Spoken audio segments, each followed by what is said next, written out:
We see a continued increase in demand from data centers driven by generative AI, driven by the analytics. And as we think about the future, again, you look at data center energy consumption over the course of the next 2 years, it's expected to, in the United States, double.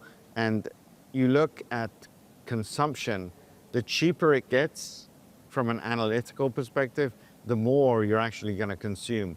So as you see these announcements of potentially new models and new agents, we just see it actually increasing the consumption and the demand for energy going forward. I think we see from a United States perspective, E&P producers continue to be disciplined in their capital. They have been in the past.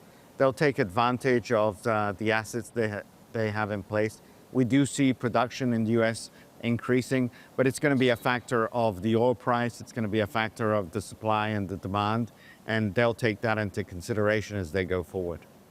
I think it's early days. If you look at the fundamentals of energy, energy is critical to economic prosperity.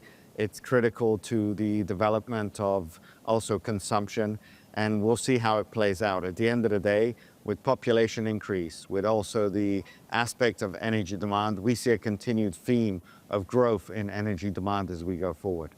I'm not worried about the energy transition. At the end of the day, we've also said it's an energy expansion, and it's also an aspect of lowering the emissions overall. Hydrocarbons are going to play a role, as are renewables, as is hydrogen, as is nuclear. And we see it as an aspect of, over time, there will be lower emissions taking place and a low carbon economy being created. And I think maybe early on, there was a view that it would happen straight away.